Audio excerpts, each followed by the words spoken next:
Salutations, nous sommes le 17 octobre 2025, il est 13h, on va regarder ce marché, là j'ai fait un petit peu le tour, je reçois des MP, je reçois des posts, ça sent la peur, ça sent la crainte, ça sent pas mal de choses, je te rappelle, on est dans un marché qui est technique, qui est devenu technique, c'est un marché qui se traditionnalise. Voilà, le flash crash a fait beaucoup de mal, tu vois, et la macro derrière n'est pas top, on a un shutdown et tout ça, on devait avoir des données d'inflation qu'on n'a pas reçues, ça sent la débandade, tu vois, ça sent, voilà, il y a des gens qui quittent le navire, ça sent pas mal de choses, un flou de news qui est pas terrible ou autre. On va regarder ça de la manière la plus technique qui soit, je vais te donner mes plans d'action, ce que je préconise, ce que je pourrais faire, ce que je ferais.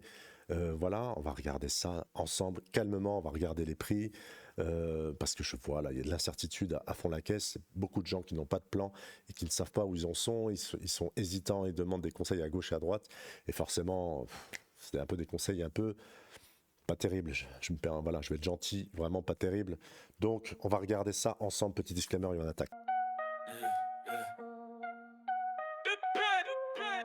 Le futur, c'est maintenant. J'essaie de faire en sorte que cette vidéo soit courte, mais excuse-moi, à un moment donné, tu peux pas non plus exprimer, donner un plan sans comment dire, un minimum développé. On peut pas dire fais ci, fais ça, et puis voilà, je vais te donner mon plan, ma pensée.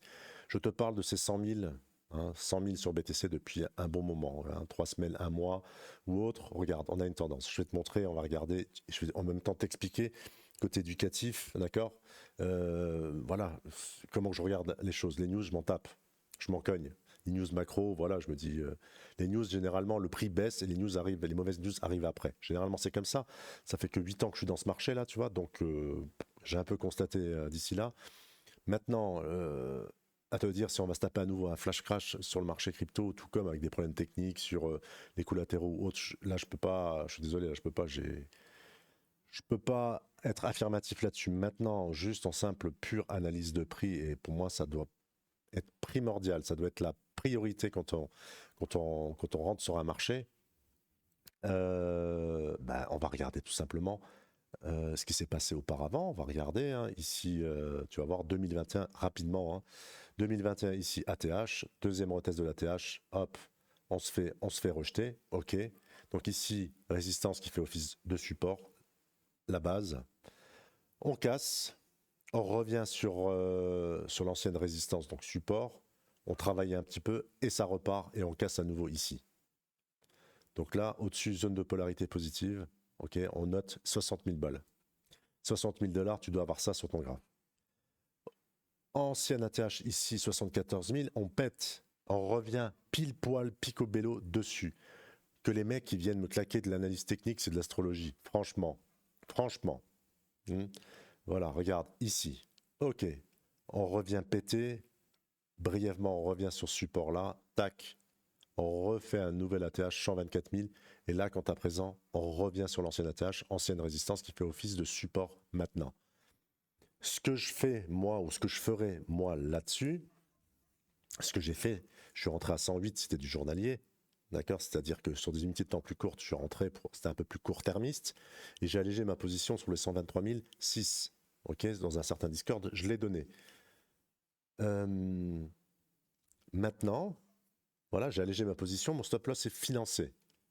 Je ne vais pas sortir ma position de BTC là pour racheter après à 101 000, surtout que voilà, période de vacances scolaires, voilà pour ma fille, et j'ai pas envie de passer ma vie à regarder. Donc moi je te dis, là, on a une tendance haussière. Théorie de dos, très simple, pas des récits, pas de conneries comme ça, pas d'indicateurs bidons qui servent à rien du tout, parce qu'on n'a pas que ça à foutre.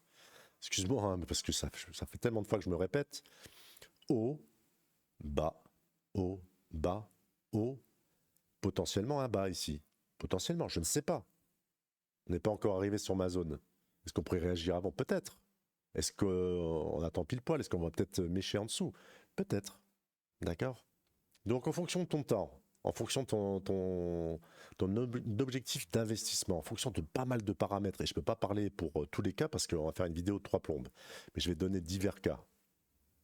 Donc ici, on est dans cette tendance long terme, donc c'est du suivi de tendance, du trend following, et pour ma part, on est sur une zone potentiellement de points bas, d'accord, dans cette tendance longue, et on pourrait il y a de fortes probabilités que ça réagisse. Je tiens à te le dire.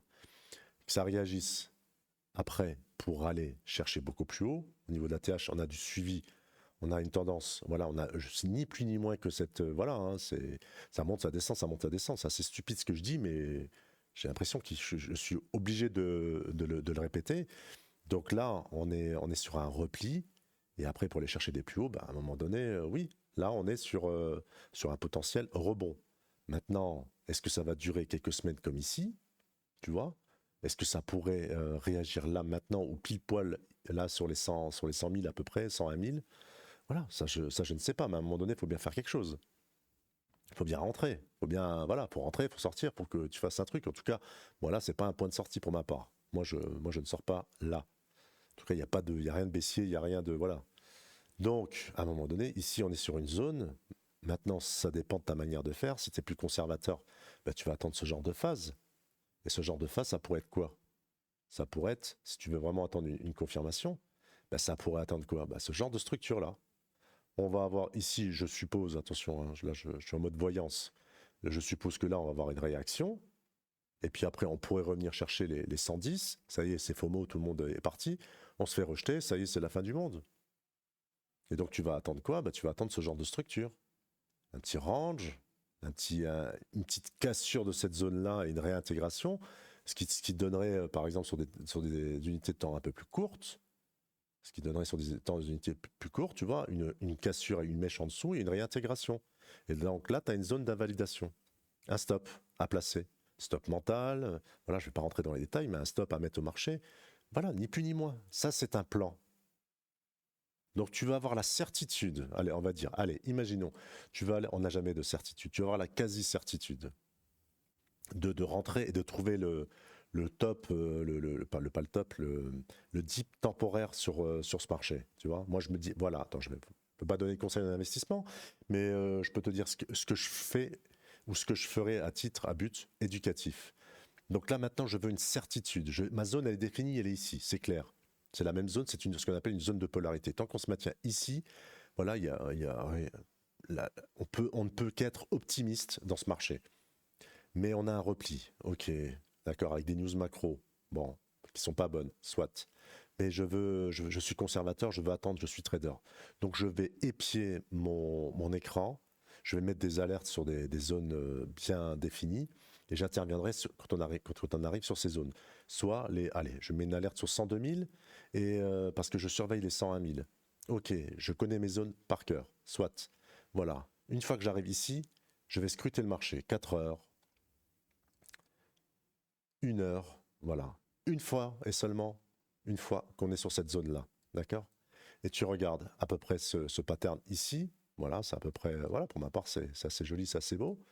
Donc, soit tu rachètes directement ici, ok, et puis on casse et puis on descend plus bas, écoute, dans ce cas-là, tu gères avec ton money management par rapport à ça, et tu te dis, tiens, écoute, si on descend sur les 74 000, parce que j'ai du mal à croire, mais bon, imaginons, d'accord, 74 000, tu reviens avec une autre partie de ta taille de position, tu vois, avec ton money management.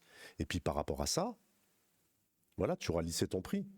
Et donc, à un moment donné, 74 000, je pense que ça réagirait. Mais je dis 74 000, mais je ne pense pas, très sincèrement, je ne pense pas. Donc tu reviens avec ce genre de pattern ici, voilà, tu te mets en données plus courtes, 1 heure, et tu dis qu'ici, qu'on est sur une belle zone. Là, on est sur une belle zone. Et écoute, si on revient ici, j'ai une alerte, puis je rachète ma position avec une belle bougie horaire. Mais là, écoute, on pourrait réagir ici, tu vois, et ne pas revenir là, tout simplement. Ça, c'est le truc, ça, c'est un plan à avoir. Personne ne sait lire l'avenir, je ne sais pas lire l'avenir, j'ai un biais, j'ai un ressenti, j'ai cette zone-là, je la surveille depuis X temps. Je me dis, si j'ai pas que ça à faire que de rester derrière mes écrans, tu vois, je me dis, écoute, tiens, maintenant, on n'est pas si loin de cette position-là, voilà, j'ai peut-être un peu moins de temps à consacrer, que je rentre en position là, maintenant, avec une petite taille de position, et puis ça, voilà, et je vais le gérer de manière plutôt courte, dans un premier temps, et puis voilà.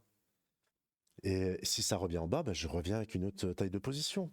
Tu vois, quelque chose que j'aurais fait au préalable, c'est-à-dire un travail de money management, un travail de gestion de portfolio, de portefeuille, et puis Et voilà, pour justement que si maintenant tout se dégringole, que je tape encore un flash crash, point de vue technique, parce que c'est du sud à gogo en ce moment, bah écoute, que si ça revienne là, bah, que je sois pas trop dans le mal et que je me dise que j'ai encore un peu de cash pour rentrer là. Voilà. Et si maintenant je suis totalement investi, bah, je me dis, écoute, bah, c'est pas grave. C'est pas grave, parce que si j'avais cette vision-là de ce marché à cet instant T, de savoir que BTC est très jolie et très belle, et qu'on a une belle tendance ici, qu'on a un, deux, et qu'on serait hypothétiquement là sur un troisième point de repli, ce qui semble assez normal pour ma part. En tout cas, je vois les choses comme ça. Mais maintenant, après, chacun sa vision. Si tu cherches absolument, ben, t'es trader pur, eh ben écoute, je peux te dire que voilà, attends cette zone-là, une belle bougie ou autre. Sache que le vendredi, c'est pas le jour exceptionnel justement pour rentrer sur les marchés, parce que voilà, pour peu qu'on ait encore une news merdique, excuse-moi du terme, à 22h30, 22h50, pardon, excusez-moi, hein, certaines personnes, le plus grand influenceur de ce monde a l'habitude de venir et de poster à la fin des marchés US et le vendredi soir. Donc voilà. Maintenant, voilà, je t'ai donné un plan. Personne ne sait dire l'avenir. Personne n'a des dons de voyance. Voilà, ça c'est un plan. Et c'est ce que je préconise à avoir dans ce marché qui est devenu technique. Je te souhaite un bon week-end et je te dis à bientôt. Ciao. Blockchain, blockchain, entre nous c'est carré. Toi t'es mon œil et mon trésor bien gardé.